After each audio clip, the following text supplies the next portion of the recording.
Deuxième invitation.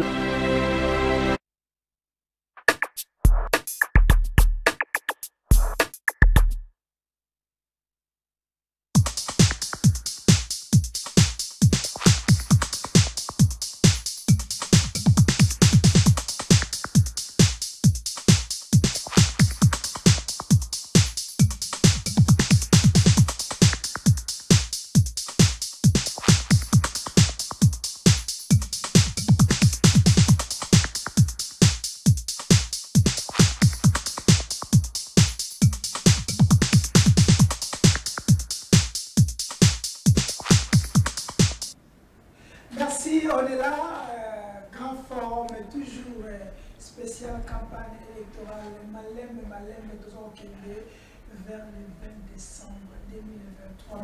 Nous avons quatre nyonso, tout au quatre nyonso.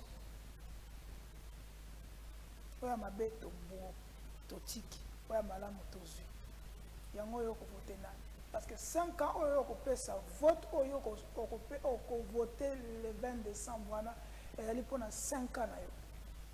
Il y a 5 ans. Il y a un choix. Il y a un choix pour mandater, pour léguer à venir. Parce que la décision la décision l'organisme international et ça pour na biso. Parce qu'on engagé yo, attendant la volonté et ainsi ba côté qui biso, ba tuna ki yote. Mais parce que tu peux ça qui est maintenant ba côté si biso. Ba bengi bango awa. Mais tuna ki a vie na yote. Parce que déjà yo peut ça qui déjà 5 ans na yo na boko na yo. Donc cette fois-ci il est bela. Ole late. O ngai mkureza la kate. O ngamai kuneza la kate. Mais moto peut ça qui 5 ans. Est-ce que à l'obélio, est-ce que à défendre, est-ce qu'à suivre mon canot est bien pour nayo, to pour na bana nayo. To tiki la Congo et à lobby pas banane. Ouais, il y a une campagne électorale il y a après 5 ans na beaucoup de causes, il faut que nous renouveler. Total o asala ki malamu to tiki. O asala ki mabe to longolier. Ce qui peut y qu'il faut garder les acquis. Qu'est-ce que les acquis au Yozalango? Regardez les acquis. Il y a couru qui n'a pas boutou. Il y a un mari de nuit. Il y a passé. Les acquis n'y a qu'à regarder. Il y a des émissions à l'élo parce que c'est spécial campagne. Mais quand c'est pour l'élo, il y a l'infatigable Merlin Vunvu, Azali Moko. Il y a des nilenge, ba oyo, ba zoko matisa mongongo, ba brada, ba boyena bongo ba lobela bango. Il y a binga la lobela peuple. Ba banga, ba longola ko banga. Ba longola oh mona bitinda, ebite yenga mo bitinda te. Ya lobela pona mboka. Yene to yamba lelo, to ko loba na ye, to ko solola na ye. Na bi ke mitune zebele bo pesa ki awa, tanto tsaki na réseaux sociaux. Parfait télévision, vous pouvez si ba question belé pour notre tournaye, mais ton tournaye. Ah ouais, c'est la grande bongo. Biso tozali tozara mulango pembe za pembe mouine za mouine. Merlin vous mbote na yo soyez bienvenue. Mbote ndeko Charlie, mbote na Kongo mani nyonso. Ba Rolanda biso, mbote pe mingi na famille ya Chéribin Okende, mbote pe mbote na la famille Chéribin Okende oya kufa enquête yebanate to mona tata mokonze ko lokoma ye moko milo beleza ni famille biologique ni politique sans tout ne motuna option roba c'est lui qui s'excuse s'acquise mbote pe na famille ya Delphin Kayimbi o ba bomati le to yeba tinate colonne vertébrale à armée il était le patron et renseignement militaire sur le cœur ya armée baboma enquête de salamate moto bakangazate mbote na famille ya Olivier Punga baboma na baloko la police suite yebanate c'est salamate mbote na famille ya Davin Kala la militaire incidé baboma na bavoyu ya de presse c'est salamate akendaka baboye po ya zaki mona interba mbote na famille ya Dido o baboma ki na Kindu la campagne membre ya ensemble ya cordial provincial ya Maniema Mbote na batu nyonso baza ba victime ya autocratie na banditisme au sommet de l'État. L'heure est venue où les vrais Congolais vont décider de changer les choses parce que les choses ne peuvent pas rester telles que tout yango, tout bas choses tout qu'on fait reculer en côté.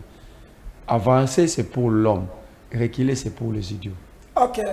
Merci Merlin vous yende toyambi lelo kasi pour notre pesabino ba information ba breaking news otozango awana Kinshasa meeting ya Kafu il y a un candidat président de la République Pasteur Ngalasi a bien reçu la meeting lelo na ville Kinshasa donc boke de belé boyo kanina ko kolobela bino ce qui va prophétie bon je sais pas.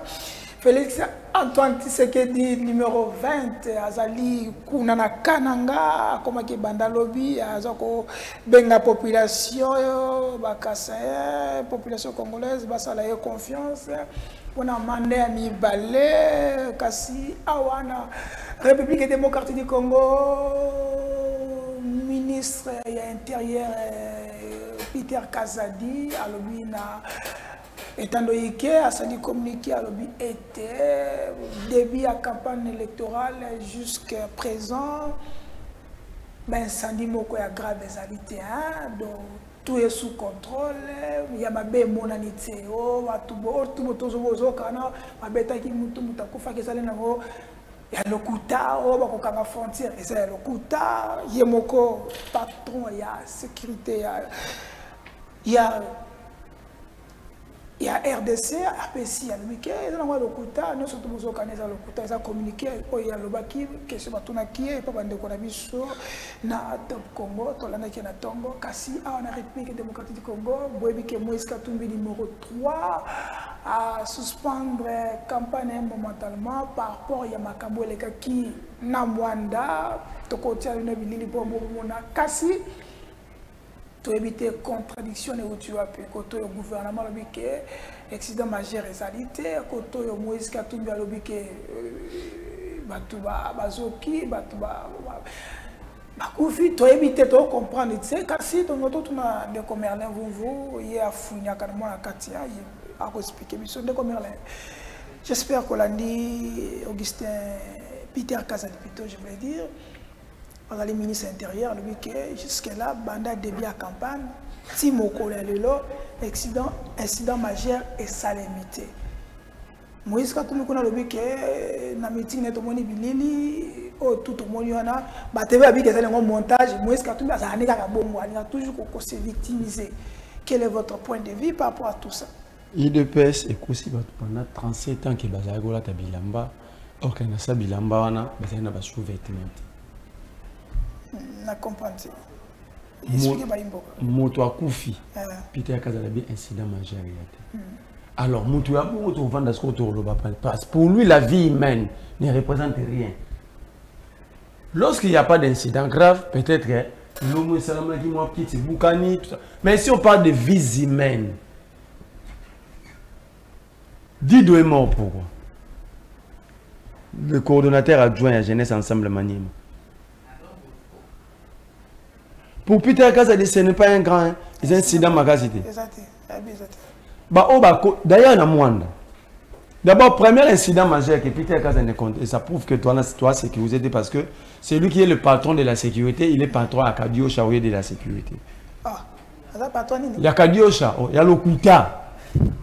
Mais les faits sont là, les images, les faits. C'est lui le ministre. S'il était ministre de l'Intérieur, il allait être le premier à être informé. Lorsque le Redoc Aner Katumbi au côté na matadi. Azumwa na yabatu ya minera ke côté na hôtel lady ya mwasi. Azumu tukake kangi bakatumbi nzela. Ba côté matadi te. Pour ya koti aki satisfaire libido na ye. En fait c'est un régime ya ba libido. Un Redoc ya Aner qui a entre ses mains la sécurité de milliers de Nekongo. On a profité hein. Je vous l'ai dit, tu as dit que na plaque. Qui sont autorisés à bander la plaque? Ngana yo. Et bah faut une plaque, bah mon gars mon tout gars Redoc qui a année. Azali wapi na hôtel les diaba tout bazo témoigner ngaiti. Tout le monde à côté à la moi il y a un hôtel, il y a moi aussi. Il empêche tout le monde de circuler. Pour hier, il y a une libido faut satisfaire. C'est ça la République Tshisekedi. C'est ça la sécurité Peter Kaza Dayebi. Donc Peter Kaza dit... Mais comment est-ce qu'il est le patron de la sécurité? ANR, agence à renseignement, service d'intelligence, c'est sous sa responsabilité. Mais comment il ne peut pas avoir toutes ces informations? Namwanda, il a laissé Jean-Pierre Bemba utiliser ma nouvelle réécrit à armée la formation de Tona. Bangonde va faire au Panza meeting.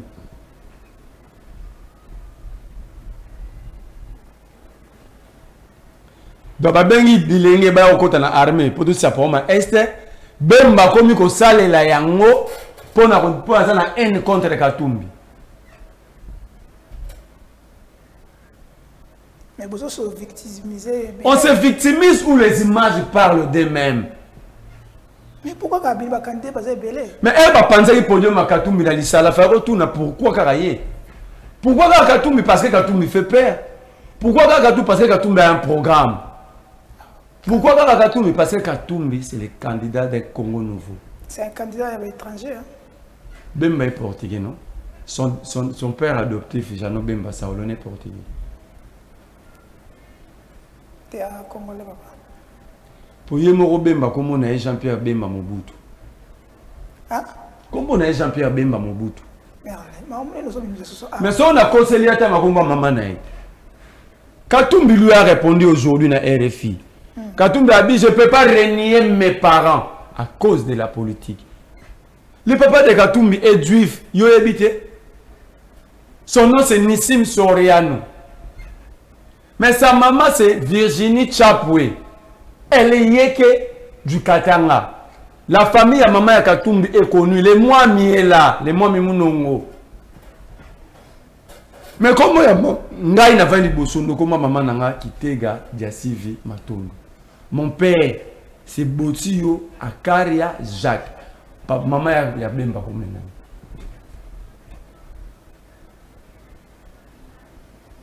La kisanga ta une fois bando e ba Jean-Pierre Bemba tangi comme maman nani.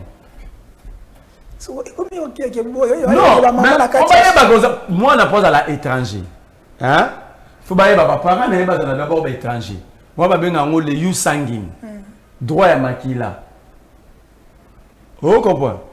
Nabi ne pas étranger. Katumbi est étranger. Mais Nabi na yote. Katumbi son père est juif.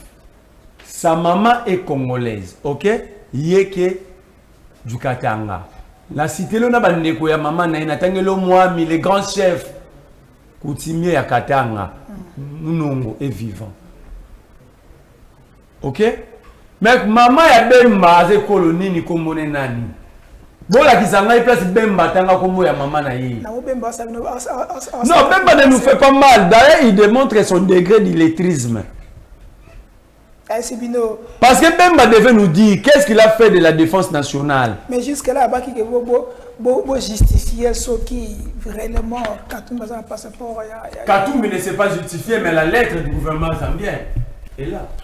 Il n'a qu'à lire. La lettre du gouvernement zambien est là. Soit Bemba attend à rater, soit Debo attend à rater parce que la lettre est là. Comme il y a un collègue, il est ministre des Affaires étrangères. De l'autre, la gouvernement va Debo attend à rater parce que comme il y a un débat. Leurs collègues zambiens, ils leur ont adressé une lettre incapable de lire. Parce que si on attend à une lettre, hein, à un homme sensé, tala, papa Mbayemba, Keba Luboa, Kobebi Saramoto. Pona le contrôle.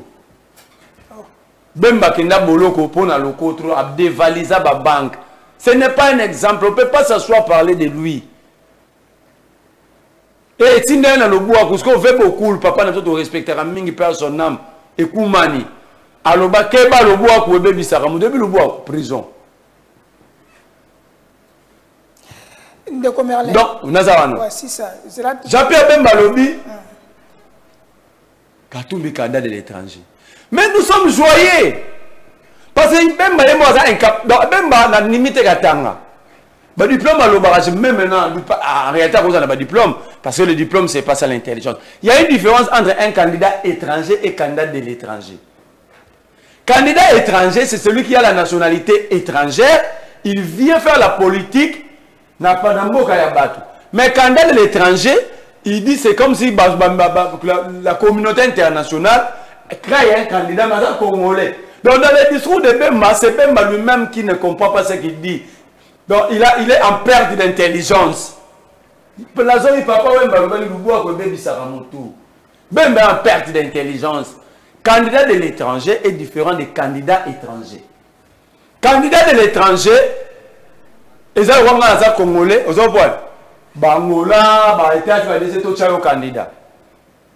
Mais si la communauté internationale veut appuyer un candidat avec un carnet d'adresse, mais bon, c'est pour même la société, non? Parce qu'il y aura un investissement. Ça va avoir un grand carnet. Il y a un carnet d'adresse, on a même besoin de battre, biceler la salle en prison. Pour pas qu'il y ait un carnet d'adresse dans Rwanda. Vous avez bien noté.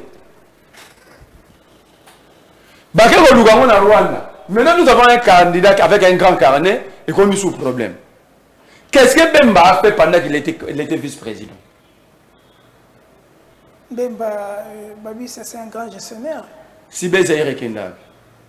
Na Tekam. Attends que l'absence de Sibé a des comptes finaux. Moi, je connais celui qui m'a enseigné la comptabilité générale. Il prof Marcel Toumba. Il ne voulait même pas qu'un étudiant cite le nom de Bemba. La Bemba, si tu cites le nom de Bemba dans l'auditoire, il te chasse et puis il n'a pas de c'est un bon gestionnaire quand même. Mais la d'autres personnes, je te cite même le nom de bateau, parce que la victime à Bemba, à Tegui Société, à foutre des quantités. Vous avez déjà vu Moïse dans ça. Mais quand même, Babi a papa n'a Babi a papa n'a nani.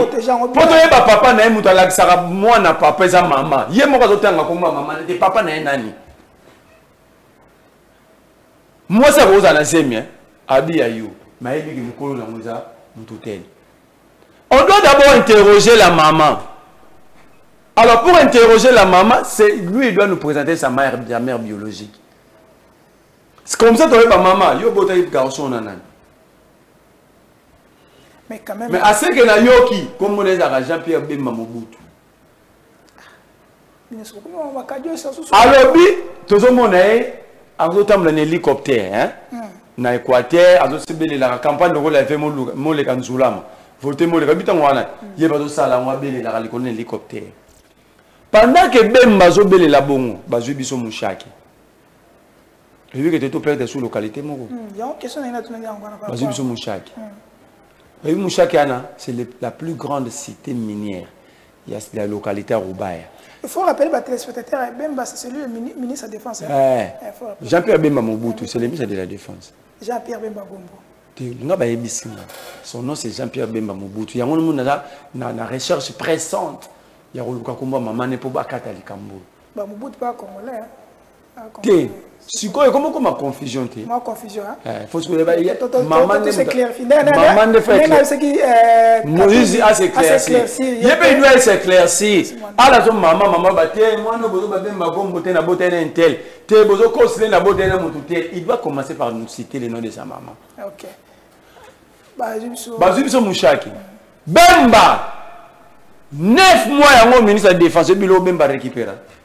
Mira Kabila na Benjira IDPS. Mais la dernière fois, tout le monde a dit ça. La dernière fois, tant que conseil que tu as candidature, tu IDPS va nous constater. Que bando take ba wela yo boto biso mafinga na biso yo ngo bomba ngo selo ngo kota katumbi. Aya pona bongo. Aya pona bongo. Aya ngo giseka ba ko loba. Omoni Bemba zo battre campagne ya Tshisekedi ni hélicoptère. Ba intellectuel so ba réfléchir, il y a 3 éléments ou 2 éléments hein, na 4. Premier élément, si Bemba avait construit des routes en Kangara Équateur, tout le temps il vice-président, il allait être phare à la population, non? La campagne, c'est l'unique occasion, il y a la proximité à peuple pour un dirigeant. Le peuple va dans ma pata. Il bat campagne en l'air parce que l'Équateur, Bemba tanda quoi vendre des airs parents. Pardon? Attenda quoi vendre des airs parents. Na âge vice-président. Il y a un mois à roi foot la raté à son baranda goûté. Éternel enfant. Il y a un moment où finga bateau. Ah, bon, tout les cas. ngai te ve mende alobaki tant Bemba yaka baboya ke fana na site pumbu na le pont en famille Bemba réponse avait il y a papa mende à l'époque à 50 ans on n'habite pas chez les parents ngati na zolo à bien 50 ans on n'habite pas chez les parents et en autre Kabila pese moi le romo fana non na GB pendant ce temps Bemba on battre campagne Équateur parce que Atonga Ninzela a sala et l'autre côté. Son a aussi battu Équateur ba Hollanda biso. Je suis à Bemba, la vice-président. Mais si battu Équateur non, vous êtes connu na relation na battu kuna. Battu l'octa capture il y a 1 mètre de route. Na tuna gal mbusa, na tuna gal. Oh na Tonga. Bemba n'a rien fait en Équateur. D'ailleurs il y a beaucoup à Bemba kutu bakawe. C'est lui qui a détruit Kawele. Il a détruit Babylone Mobutu Atika. Pour tout na Bemba, si son père est père, na puissance pas la place bakunda papa Jean Bemba. N'Équateur, on na balabala. Depuis qu'il est rentré, il a fait quoi? On déplace même les corps, non? Pas bien on dit tu payes les frais pour l'honneur de ton père. Non, ok, Bemba a ça et l'autre côté l'Équateur, le contraire, il a pillé l'Équateur. Et conséquence, moi, il y a un peuple à Naboété. Parce que si Bemba était Bemba, tu sais qu'il allait faire les pleins dans la campagne d'Équateur. Au moins, fiasco. Au moins, fiasco, c'est l'Équateur. C'est ça maintenant la rage. Il y a Bemba face à Katumbi. Alors que Katumbi a outil Katanga, il est venu le dévaliser en tant que leader équatorien dans l'organisation. Mais attends, c'est qui terrain Massina, quand même, il faut féliciter. Terrain Massina, vous comparez ça à une province. Et à plusieurs provinces, parce que ça, là, on parle de l'espace grand Équateur. Que Katumbi a pris en main. Est-ce que Bemba Rola Mganatongo a fait la campagne à Tshisekedi chez les Pygmées?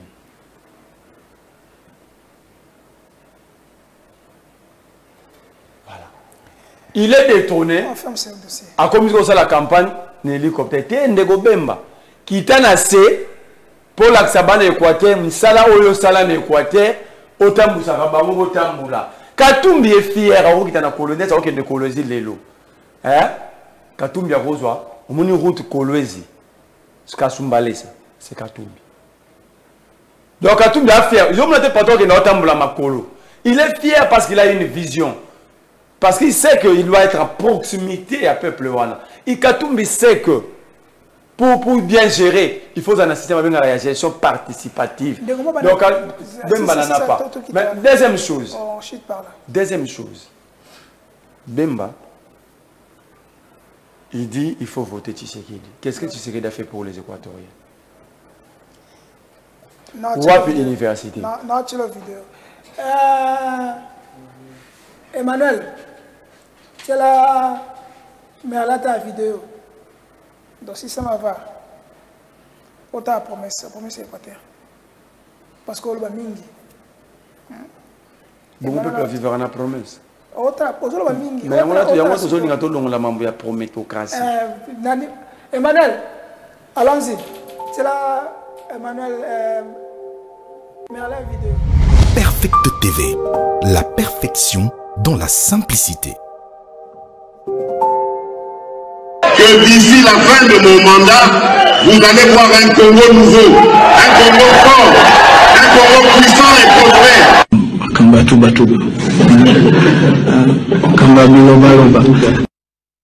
Et je vous promets de faire du Congo l'Allemagne de l'Afrique.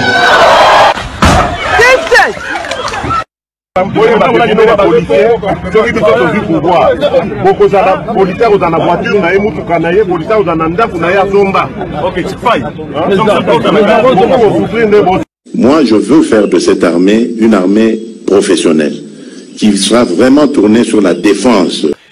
Que va-t-il se passer si vous êtes élu le 30 décembre? Quelles seront vos premières Je ferme d'abord tous les cachots de la République. Tous les cachots, là, un air, des miapes, machin, tout là où ils enferment nos compatriotes injustement, arbitrairement. Ça commence. Le premier jour, on ferme tout ça. Ça, c'est la première déjà des mesures. Mais ce que je dis, bon, les Kambako, au salango yo, aux amona maïnanga, c'est vrai, ou bien au tobanda et tout ça. Boloko. Tu vas en prison. En fait, c'est pas moi qui vais même t'arrêter pour la justice. L'État au Bissot Ozoko. C'est pour ça que je dis Bissot Ozoko, ça parce qu'on va instaurer l'État de droit, dans lequel il y aura une justice indépendante. Donc ça veut dire que même Ngayo Nazolobo, ceux qui n'a déconné, cette justice s'en prendra. Comment je vais faire maintenant pour l'arrêter? Puis c'est moi qui aurais instauré ce système d'état de droit. Donc ça va se retourner même contre moi si je contreviens à ce que la loi, quoi, j'allais dire. 081 770 70. Yoyo ekokoma lokola na poto. Bino ba jeune bokozala lisusu na besoin okende poto te bokotikala awa. Bokosala misala awa. D'ailleurs bapayande bakouta kuna baya koluka misala awa na Kolwezi. Yango wana na pesi mama Fifi Longonia ndenge alandi vision na ngai. Tokosala pena université awa na Mbandaka. Soki nzambe asungi bokomono tango nga na kozonga wa bokomono deja ndenge ekobanda kotongama. Université au standard moderne. Bokoyoke la kutu bana poto lisusu likunyate. Ba université bomona na poto wana ekotongama wana Mbandaka. Nazali kopesa bino parole na ngai. Notre combat sera celui de vous apporter la paix, une paix définitive, une paix nécessaire pour la stabilité de notre pays. Et cette paix, croyez-moi, je suis prêt à mourir pour qu'elle soit une réalité. Notre compagnie nationale se dotera bientôt de nouveaux aéronefs pour agrandir sa flotte afin de mieux desservir le Congo profond. Je me réjouis de la signature entre Congo Airways et Airbus pour l'acquisition de 2 aéronefs neufs de type A220-300 de 132 places chacun, 2 aéronefs de type E175 de 76 places chacun avec la société brésilienne Embraer et 2 aéronefs de type ATR 49-600 de 48 places chacun, ce qui porte à un effectif total de 8 avions neufs qui devront s'ajouter à la flotte existante de la compagnie nationale. La première livraison interviendra en décembre 2020. La pena université awa na Mbandaka. Et je vous promets de faire du Congo l'Allemagne de l'Afrique. Et je vous promets de faire du Congo l'Allemagne de l'Afrique. Merci Emmanuel Mwamba, merci na Diprovita, DG Peter Tsani Malembe, merci na binone surtout baza kola na biso na bandaku na bisika bozali bana poto bana diaspora ba congolais surtout biso awa na Kinshasa na République démocratique du Congo tozali na kokene malembe pona kokene ko voter le 20 décembre. Question liboso merlevo olobi mama Mbandaka tata mukoza uti na Mbandaka ka migité quand même promesse ya Mbandaka est réalisée tout est Nasi ça donc ne malem parce que tebeza ngo likambo nazala koloba tala likambo monene Jean-Pierre Bemba ko battre la campagne hélicoptère mais Seigneur Zoluka hélicoptère on a peut-être ça comme côté mais Katumbi a pesa baboyi mais moi quand na bango pe ba ko banda ko pesa na 6 jours to tika no Seigneur Zoluka hélicoptère Bemba ça la campagne hélicoptère armées en hélicoptère, ils sont allés chercher des hélicoptères militaires pour placer en Angola. Ok? Armées en hélicoptère. Et ça pendant la campagne. T'es là. Mais Bemba pour lui, tout ça il ne voit pas. Je parle bien de Jean-Pierre Bemba Mobutu. Tout ça il ne voit pas. Katumbi va les battre. Et Jean-Pierre Bemba a tenté à la vie de Katumbi. C'est lui qui a organisé les événements de Mwanda, c'est lui. Il n'y a pas de preuve. Hein? Je vous dis, c'est lui le ministre de la Défense. Personne n'a le pouvoir d'aller prendre ces nouvelles réécrites de Kitona. Ok? Jusqu'à Mwanda.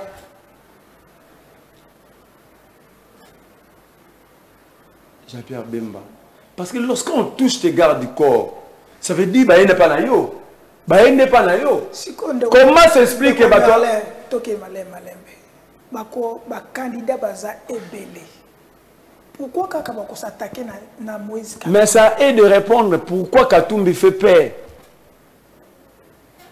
Il y a 26, non? Ils s'attaquent à Katumbi parce que Katumbi a un grand carnet. Ils ne veulent pas voir. Comme la banque de monate, Mouto bango bazo nga ba bimisa mopaya a changé moka au na place bango ba échoua. C'est ça le duel. Ba Congolais ba yokanga lelo le problème est que Katumbi azapi parce que Bemba ye moko la partie na bi ka ala candidat ni. Candidat mo na lukuma ya mundele te comme des virenga so virenga. Ya mundele a Congolais. C'est là te yeku ka pena Katumbi azameti.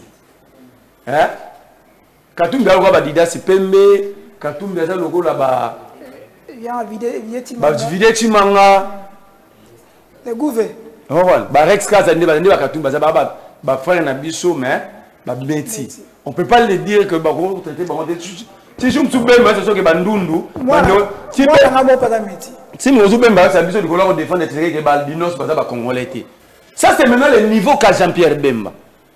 Ne faites pas attention à ce type. La louboua ko bebi saramutu. Ne type les bimi normal de vos CP là. OK. Yemo bana na to monaki ya mwasi awa. Aza métis. Donc moi la Bemba n'a pas étrangère. Na bana ne ba ke louboua ko bebi saramutu. Papa na bino linga zonga mbami balete pour tout ça compliqué. Premier tour quand la bolo kotanenga komi. Et puis ce qui va arriver dans ces pays, séparation, guerre civile, tout le monde doit mettre en tête que c'est Jean-Pierre qui est l'instigateur. Là, il est en train d'instrumentaliser même de nouvelles réécrites contre Katumbi. Et on touche à Katumbi, nous n'allons pas nous laisser. On est préparé à affronter on est préparé à toutes les éventualités. Non, on touche à notre candidat, on ne laisse pas. La Bemba, non. La Bemba doit comprendre qu'il doit acheter. Comme ils n'ont pas de véhicules, on peut ça va souda. C'est ça la raison nous demandons aux Congolais de voter Katumbi. La preuve c'est que Katumbi a une équipe comme entreprise, a un avion, il y a une équipe. Mais il y a un avion, il y a un hélicoptère, mais armés pour défendre les gens. Et ils sont fiers. Non. Ces gens doivent être sanctionnés. On touche à Katumbi. C'est sous la tête de Tshisekedi et Bemba. Et on touche à Katumbi. Ce qui va arriver, l'irréparable qui va être créé, c'est Bemba et Tshisekedi. Parce que Bemba ne peut pas nous faire croire qu'il y a Zaboïka. S'il est criminel, mais nous sommes des criminels éduqués. C'est-à-dire quoi? Quand je dis nous sommes des criminels éduqués, on sait répondre intelligemment. Bemba, s'il veut débattre sur la question de nationalité, intellectuellement, il doit nous dire le nom de sa maman. Ça, c'est un, deux. Deuxième chose. Hier, à l'Obi Katumbi, mon père, a dit à sa Zambie pour sa poso pembe. Nege mokona mwana na yaza na ndaku ya mwasi, azape pembe désormais mwana na pas mon père. Faut ba longola mamboko. Désormais didasi pembe, aza mon père. Désormais, ça c'est selon Jean-Pierre Bemba, Videti m'a pas retiré candidature à Tchana, aza mon père. Vous avez ça c'est le séparatisme aigu que Jean-Pierre Bemba est en train de mener au pays. Oui, mais d'abord, moi, il tout petit bâtiment. Au dévaliser la banque, il va mito qui a battu la banque, yo ibi. Papa n'a pas de biologique, a déshérité à l'ongolio comme héritier. Tous les papas n'a pas de Jean Bemba. Botou na ya samba kana bandekone na Belgique pour na héritage on ba longo la héritier. Papa Jean no ba ya bota rebelle. Alors on doit nous montrer son père et sa mère. OK? Alors bien na livre ndeke ya kotimaki minduki pour combattre le gouvernement et la paille, paye à impunité. Alors que son père était ministre de l'économie. Mais Jean-Pierre Bemba. C'est là que. Mais tout le monde quand même c'est là que. Nazo kende RDC. Ils ont salle d'opération pour mon collègue comme président on opérer bat. Na muto azo sala opération à l'hôpital Obiki. Na muto totalement beaucoup au préféré. Si le Congo n'est pas une salle d'opération, on doit prendre la même médaille parce que tout à parce que lui il a fait ça. Ce n'est pas moi, c'est Moussa Niamousi, collègue qui est ministre du gouvernement Tshisekedi. Abina Kemele a côté na bouté moté pour na coûter tout à beaucoup. Alors que avec des biso, ce que la salle d'opération ti, si na pas tant rasu médecine zaki, ba met ba tout ba ko motanga ko tout à beaucoup. C'est toi qui me bien. Bemba nous amène un candidat Yamundele. Voilà ça métité. Comme le celui verra, un candidat na Lukunga. Voilà ça métité. Tamboula so, on m'a Lukusa. So que Lukuso bimasonas. Ache pano munene. Kanga ngo photo ta. Voilà Mundele. Liboso so dans la Willeri. Ngwa souma la ache ta photo munene. Voilà Mundele. Bemba nous amène un bloc. Son frère portugais. Mais il s'attaque à un Congolais comme Katumbi. Est-ce que nous avons encore nos têtes sur nos épaules? Na pesi mututu exercice, botam la Kinshasa, na Lukunga bomo la candidat ya Mundele comme le verrang à MLC. Il est le candidat député national. Et lui-même le candidat dit il est le frère ya Bemba. Donc il nous amène un portugais. Maintenant il était congolais d'étranger. Mais c'est un congolais, ceux qui s'est ni. Mais l'Union sacrée, c'est un groupe des étrangers. Il dépasse de faire sur les caméras au Rwanda, vrai ou faux? Mouba écoute à payer ça, on m'a dit au coup de papa dans Rwanda. Il dépasse Moutaïbi Sabissou, qui Jean-Pierre Bemba, entre guillemets, moi, Jano Bemba, c'est un portugais. Il dépasse Moutaïbi Sarabissou, Mobutu, la centrafricain. IDPS yebisa biso baati wana aza Burundi. Comment faire? Bah c'est fa le route balukile na papa comme Keita Diang. Et puis ba toi ba non na ba kasser ba ça o ba ça la politique. Bani maman le lote banda kalonji di tunga na 1960. C'est comme discours wana. Biso to la discours de raison pour laquelle Katumbi a dit na kokendeka na ngalisusu te. Na boina mona ba Congolais ba bunda entre bango. Voilà un candidat qui sait se dépasser, surpasser. Imaginez-vous que Katumbi abinga na zoki date avant, na réservé ko na kana avant, na roya kaka. Katumbi a sauvé le peuple kassaïen parce que tu sais qu'il avait l'idée de voir ces peuples s'affronter, de s'entretuer. Il faut dire bravo à Katumbi si nous sommes sérieux. L'autre côté, Bemba toujours dans sa bassesse naturelle et légendaire. Il dit qu'Katumbi n'a pas un diplôme. Bemba peut nous citer l'école où tu sais qu'il y a eu son diplôme d'État. Je me limite d'abord là. L'école où tu sais qu'il a obtenu son diplôme d'État. Bemba peut les citer. Déjà, il y a un problème. Un enfant, Wazakamayeli, balongolaki na classe, tata foutite nga, na tanga l'école, mon asala inane na foutite. Parce qu'il y avait des difficultés dans la famille, le promoteur école a dit, moi, nous allons perdre. Parce qu'en pédagogie, je salue à son nom, mon professeur, il y a pédagogie, il y a psychologie générale, il y a un professeur m'a dit, et Piutu, papa Piutu, il était recteur dans William Bout. Un enfant brillant, il y a école. Dans cette école, moi, nous avons un symbole de l'école. Papa a Félix, il a fonctionnaire à l'État. Il a une mutation. Est-ce qu'il a changé l'école pour l'année? Pour une mutation à 6 ans, 5 écoles. Ça veut dire qu'ici, conséquence, en France, on a mal orienté. Et nous sommes en train de les payer au sommet. Alors, est-ce que ce que peuple, faut-on nima? Nous subir. Non. Nous sommes fatigués de subir.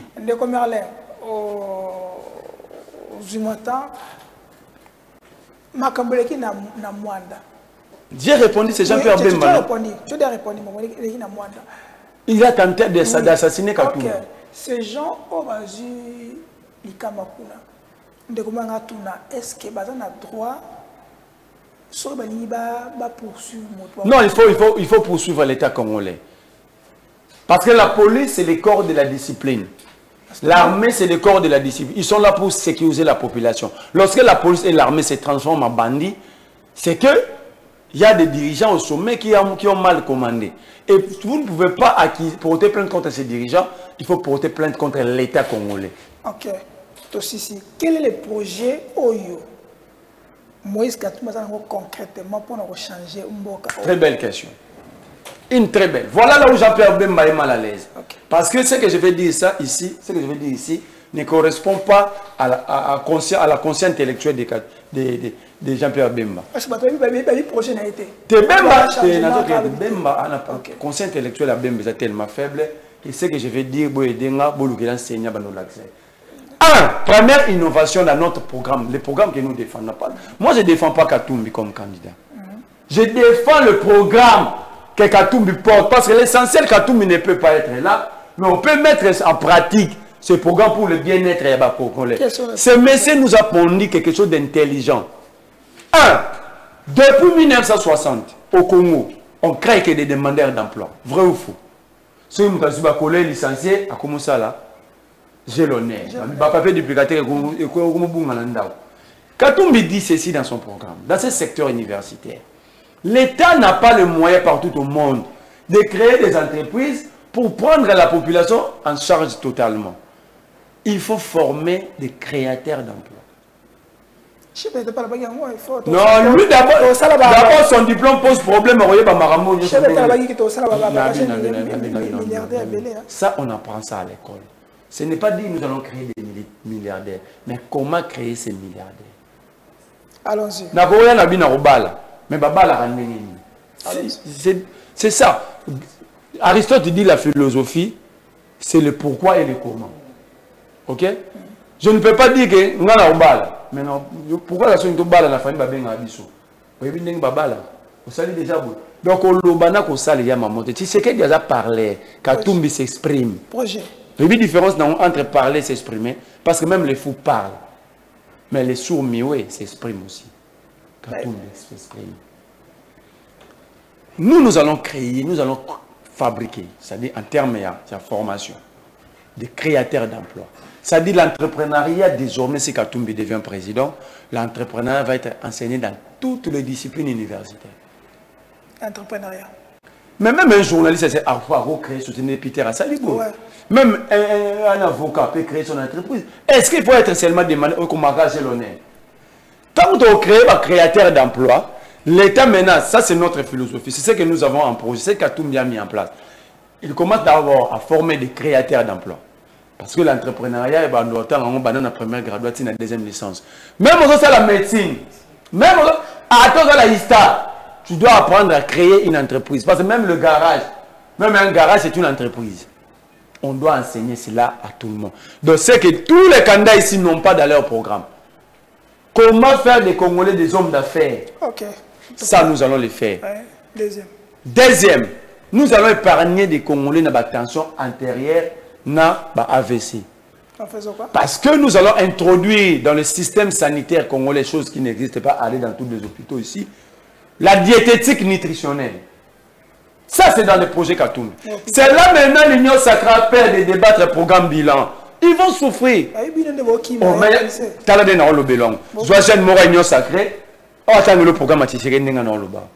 Avec précision, on fait ça. Secteur par secteur. Nous allons introduire la diététique nutritionnelle. Ça veut dire dans tous les centres de santé communautaires. Centre Oyo, Félix Atongi, ceux qui aiment Tatongi, c'est bien parce que nous allons être dans la continuité de l'État. Ok? Non, mais là, on y a une personne réponse parce que yo yebi Katongi. Si on a tout on a droit tout noter, mais si on a besoin de respect à téléspectateurs, na Kinshasa tous en notant centre dispensaire conçu par Tshisekedi. Mais le quoi la ligne na que nous na ba mambelete pour on a besoin d'aller sur le programme na biso, il y a on a besoin que bon so ka tongaki. OK, c'est bon, nous utilisons la carte de continuité à l'État. OK. Nous allons introduire ça. Donc sauf ce que nous avons pouvoir. Parce que nous avons déjà un expert. Nous avons un expert. C'est lui qui a formé Mouzitou pendant une semaine à diététique nutritionnelle. Mais en comprenant, on peut appliquer quand il était Premier ministre. Nous les avons. Nous avons ce type-là avec nous. Comme on est, Emile Sango, Mandouboula. Sautangi Komo pa Mouzitou, ils ont raisonné dans l'oreille. Il était le diététicien équipe nationale. C'est lui qui a fait le projet bâti à mon ministère à plan. Mais bah, ça, il a monté. Mais nous avons récupéré tout ça. Innovation. Donc, si on a pouvoir, Congolais en général, souffrir sur la tension. Parce que l'alimentation, c'est un élément clé de la santé à monde. Pour dire qu'est-ce qu'il faut manger, qu'est-ce qu'il faut boire. Nous allons introduire ça dans des santé. Mais justement, d'abord, on a relié à la passion. Je vais te montrer, nous allons même résoudre le problème de la crise alimentaire. Maintenant, nous allons aller. Nous allons dans le secteur enseignement supérieur, nous allons dans la santé, nous allons parce que dans le secteur, il y a l'agriculture. Dans le 5 secteurs, dans le secteur agriculture. La culture de maïs prend 3 mois. Ok? C'est 5 hectares. Et combien de Congolais ont sur les récoltes? C'est là que nous m'aimons. C'est quand on appelle ça programme. Si on répond, on va répondre. Ça dit solo ni masangu mubimba ya Bukangalonzo mubimba. Et puis combien de Congolais ont 50 millions de Congolais. Or, la culture de maïs prend 3 mois. Donc dans une année, nous avons 4 récoltes. Donc nous allons nourrir dans une année 200 millions de Congolais. Or, les Congolais ont 100 millions. Ok? Je pense seulement Bukangalonzo. Tu vois déjà que nous allons juguler la crise alimentaire. Nagoma, dans le territoire, le nom m'échappe. Sokoloni m'a déjà. Ça l'a à 1 mois. Quand vous récoltez, vous avez la possibilité de faire nourrir 120 millions d'individus. Or, les Congo à 100 millions. Tu vois déjà, nous avons l'haricot, nous avons le maïs. Je prends que c'est là. La culture de manioc prend 4 années. Ce boloni manioc, on a Bukangalonzo, c'est 100 millions de Congolais. Je te prends des choses. Alors, si tu sais que la récolte mort na Bukangalonzo 100 millions de Congolais, donc Congolais ne sont pas les massans. Allez, massang, on a yé, allez, na foufou. Mais en général, ça, non?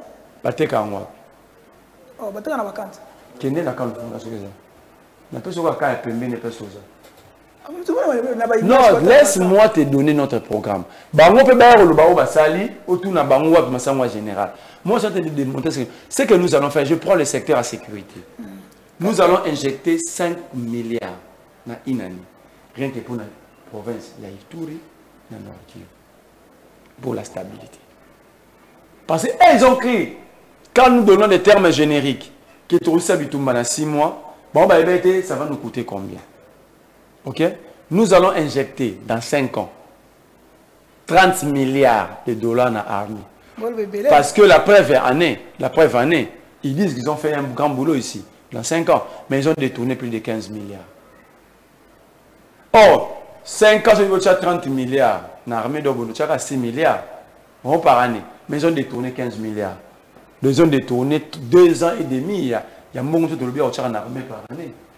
Alors, si on réduit l'impunité, les détournements, tu as combien d'armées? Je te prends les chiffres. Quand l'armée a l'argent, par exemple 30 milliards dans 5 ans, l'armée a la possibilité de recevoir un M16, de recevoir un char de combat, les autres hélicoptères armés peuvent être mobile à Séni. Mais Kabila le diable nous a démontré le système de déploiement, tout le monde a mis tout armé à la boulevard. Aujourd'hui, tout le monde a mis tout les armes. Nous avons des bons militaires. Le problème, c'est la prise en charge. Imaginez-vous un député à 25 000 $ le mois, en dehors des frais connexes. Donc, en dehors des frais connexes, les avantages. Mais un colonel à 370 000 francs. Ça, c'est motiver ou démotiver l'armée. Nous allons rendre l'honneur à cette armée. Nous avons un plan. OK? S'il faut un débat avec un garde de l'Union sacrée, vous mettez ces plateaux à disposition même pendant 3 heures. Plan, projet de société Katumbi, secteur par secteur. Bilan Tshisekedi, secteur par secteur. Comme ça, le peuple va être clair. Ça dit, nous avons un plan. Et Tshisekedi en est conscient. Les mêmes tous ils sont conscients. Raison pour laquelle ils nous ont écarté du vrai débat. Parce qu'il y a un débat à la nationalité. Le vrai débat ici, qu'est-ce que Katumbi va faire? Katumbi, son secteur de prédilection, là où il est devenu millionnaire, milliardaire. Katumbi n'a jamais volé, mais même pas dévalisé des banques ici. Tu sais qu'il nous a volé devant nous tous ici. La famille Tshisekedi nous a escroqué avec la taxe RAM. Il n'y a pas volé. Il n'y a pas de preuves. Kabound, le ministre Kibasa nous ont dit l'argent des rames est géré par la présidence ou le président de la République et les seuls ordonnateurs. Ce n'est pas moi, c'est Kibasa et Kabound. Ok? Mais les chefs de l'État, ils ont dit garder les... Savez-vous que Katumbi a excellé dans le secteur de la pêche et l'agriculture? On termine par là. Oui. La fortune qu'a Katumbi, c'est dans ces deux secteurs. Mais Bemba, pour te citer bien, Bemba, lui, c'est lui maintenant, il y a le roi Boïkana, Banfo, Yebsaï. Bemba Lobi, il y a un bon gestionnaire qui Katumbi. Azuma, ça on a CCTV na canal qui n'offre pas encore. Mutafuta marami kuna na 50 $. On a déjà un confrère. Mais il y a le besoin bon gestionnaire. Mais pas bon gestionnaire, na entreprise à gérer. On a un confrère na bisotika. Té, nazoloba société ya Bemba. Nataka ko voir confrère na minute. Ah ouais, c'est c'est 50 $ le mieux payé là-bas. Ok. On termine. Oh, chez Katumbi, les moins payés, pas les mieux payés chez les moins payés chez Katumbi. C'est 400 $. Donc, Moutoua nettoyage. C'est 400 $. Mais Bemba, Moutoua ça, quand vous savez, on nettoie raté. Les mieux payés à 50 $. Ça, c'est être bon gestionnaire. C'est un bon gestionnaire parce qu'il a récupéré tout bien papa na bango. A récupéré te ba samba na Bruxelles famille mobimba contre ye. OK. Va pas Jano Bemba à longola qui est un héritage. Les commerçants, on to comme na suka, to comme particulièrement na suka, mais to aussi sango boete. Les commerçants congolais, quinois, bandeko baza na réseaux sociaux, bandeko vrai congolais, net Bakatumbi. C'est quand cette question là. Baimba yeba. Likambo nini bozanango parce que tu soutiens Katumbi na Martin Fayulu. Non, non. Qui Martin Fayulu a lobby bien même à travers CG de Voskitoko bino beaucoup de système ya ko corrompre batu ya ko yiba ba ko somba batu bo bima ya balo ba mercato bo noti na politique. Fayulu Olibo somba ye. On répond à un mot. Fayulu c'est un malhonnête. Hein? Fayulu. L'homme le plus constant. C'est un malhonnête. Le plus loyal. Qui est allé 4 fois à Kachobo dans 5 ans? Moi ou lui? Qui est allé chercher? Citez-moi une fois dans les 5 ans ici où Katumbi a payé l'avion, hein, a dépassé Kérosène et Lukara Fayulu. Boula Ksanga joue en.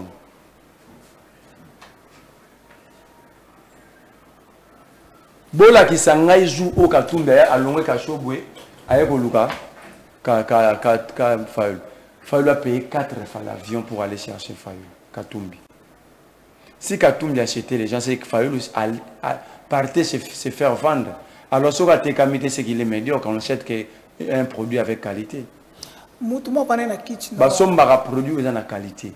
Sauf Fayulu a fait Kachobo 4 fois, c'est que c'est un mauvais produit. Moutoumo pané na kitchen wana. Azamo koba au soutenir Martin Fayulu. Alobi boye. Que Félix Tshisekedi est moins mal que Katumbi.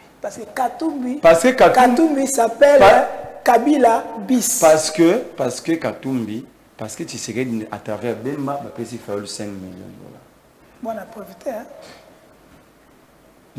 Depuis quand tu as décidé de comme ça, Tshisekedi? C'est moins mal que on va vendre les secondes qui sont bêtes la Katumbi beaucoup. Toi, Katumbi a fait bon, Katumbi fin. Et puis, Fayulu est malhonnête. Comment il y a le but que Katumbi a tchaka rien, mais a Tikaki Nani? Le vieux Pierre Lumbi est directeur à campagne. C'est Pierre Lumbi qui gérait tout, et la logistique, et les frais à campagne. Vous savez, on donne ce pouvoir-là à un proche d'un autre. Pourquoi? Pour bien contrôler le bureau, on a besoin. Pourquoi Fayulu a tchaka dévosté directeur à campagne?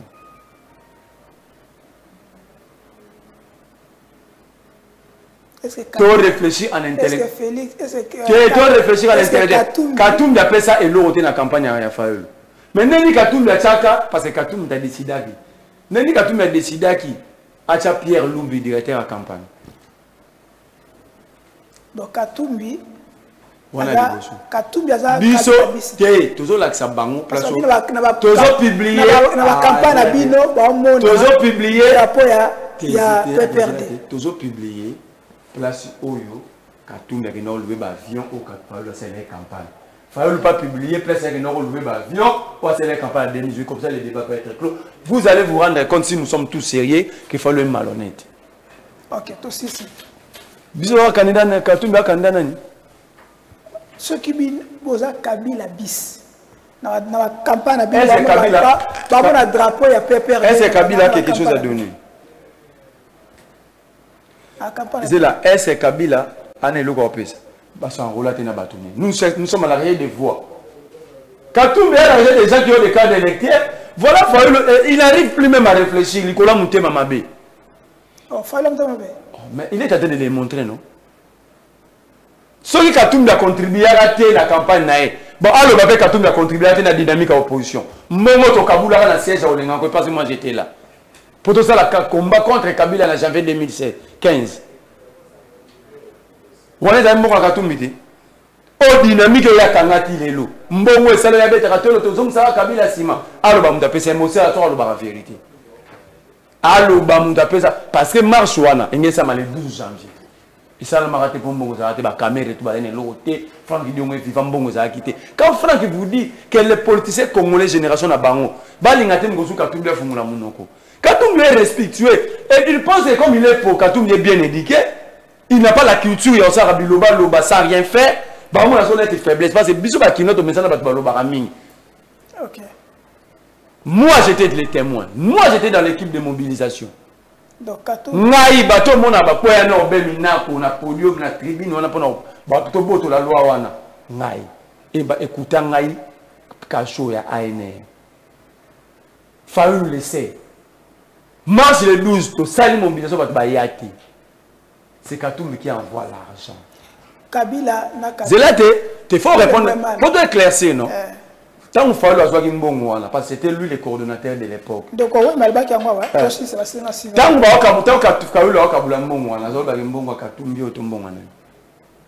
Malhonnêteté.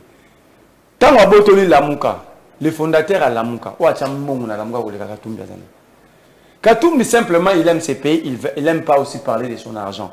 Parce que même la Bible, à un bon chrétien, la Bible sur le beau comme moi, c'est péché, il y a Mobali et Yébati. Bastritir ou Abotola, combien? FDD, la conférence nationale. Bavé le tournoi là-bas, le moins pratique, il a docteur Tarsis sur le sec. Le comportement que vous voyez de Faoul affiché aujourd'hui, c'est depuis la conférence nationale 1990, 91. Oui, Banakala. Mais tout n'a pas eu le FDD tant baninga balunga qui est là qui parle. Ah beaucoup c'est. Oh mais tout n'a y FDD ayebi yango ba bi conférence nationale ba yebi.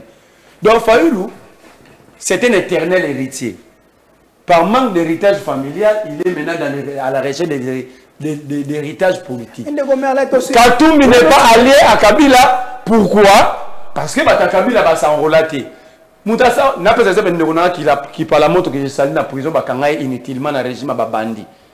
Est-ce qu'il par la moto dans la carte d'électeur? Surtout que nous ah toi on a besoin de la carte d'électeur. Voilà maintenant Katumbi est trop intelligent et tous. Katumbi est à la recherche du peuple, de la population congolaise. Chaque fois Katumbi est là, ça va tomber la carte d'électeur. Parce que nous sommes à la recherche de ceux qui sont enrôlés. De ceux qui sont fait enrôler pour voter. Comment vous ne pas Kabila? Kabila est moi dans la carte d'électeur. Moi si il est dans la carte d'électeur, moi c'est Kabila dans la carte d'électeur, ni maman Denise dans la carte d'électeur. Maman Denise s'enrôle. Même quand tu sais que l'électeur les a tirés. N'a pas la même s'enrôler. Maman Denise s'enrôle. Maman Denise s'enrôle. S'enrôler, mon copain s'enrôler balancer enrôlement dans bon Équateur. Quand tu sais que tu s'enrôle. Ce que vous avez image au moment de dire que nous sommes enrôlés dans le nez. Donc moi je pas tata mokozi. Yémoko électeur. Na bana subana ba. Yémoko électeur. Donc ndako on bezaka la voix moko. To sisi ndeko merle. Vidéo. Ndeko merle. Est-ce que na mbandaka avoir ton ami déjà? Na molimo oui. Autant mon chef est toujours garder les acquis. Quels sont les acquis? Bilamba nae. Ba veste sika, ba montre cher, la chaussure à cher. Comment un président là, il y a 40 millions, il y a 200 000 $, mais il va chez une population pauvre. Ok. Na personne image à quelle campagne, à combien de poussière, peuple na poussière, il y a un mot pour ça. Alinga salité, ma tomia tanzirati. Alinga salité, ma tiki sur la maman. Aussi, si, merci na. Mais pour toi, c'était bien. Mais il faut que j'appelle bien maman.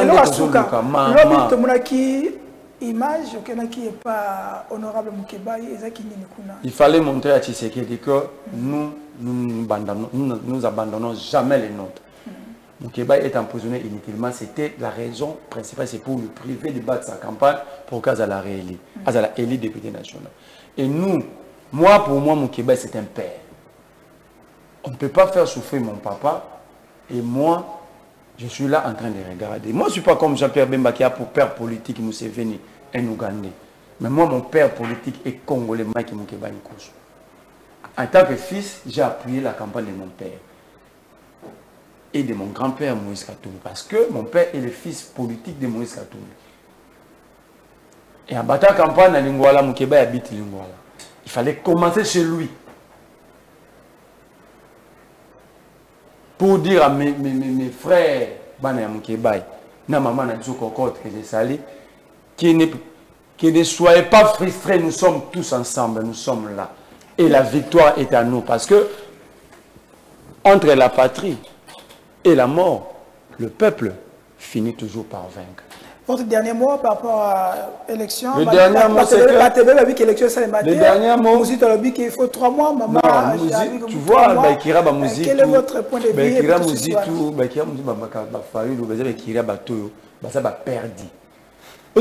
Opposition, mais maintenant, comme la Cour constitutionnelle, à un rapport et élection. Oh, voilà. Je suis en opposition. Ton adversaire est en difficulté, mais on sait que pousse. Match de football, si vous pensez en fait un Real, si Real n'a pas joué les blessés, vous avez la boute pour bête, pour gagner. Tu sais qu'il y a une difficulté, mais il va falloir que vous ayez un report. Donc, pour pas que du temps à se réarmer, à s'organiser. Le 20 décembre ou rien. S'il n'y a pas le 20 décembre, nous laisserons personne ou un groupe d'individus marcher sous les textes de la République. La conscience est le sacré de la République. On ne peut pas permettre à qui que ce soit de violer les sacrés de la République. Nous allons s'opposer à Tshisekedi sur ce schéma-là. Mais si cette sélection, je dis à Kadima, il est assis sur un tonneau d'essence. À publier les missions d'élection Ténacénie. D'abord avec comme affichage bureau par bureau. Bureau par bureau. Et au cas contraire, ceux qui vont tricher. Ceux qui vont tricher il y aura révolution populaire. Nous sommes en processus de déclenchement de l'article 64. Katumbi est rien. Le peuple a fait son choix.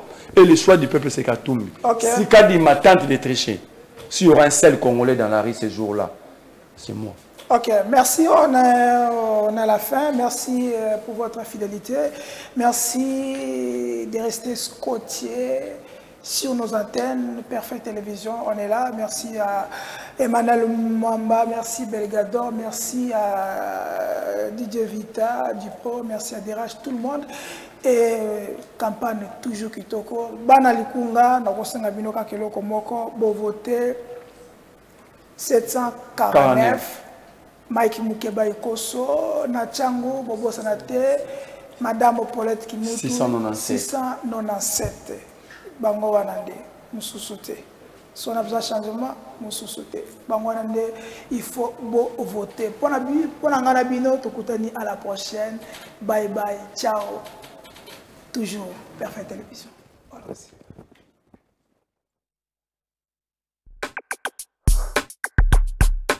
La deuxième invitation.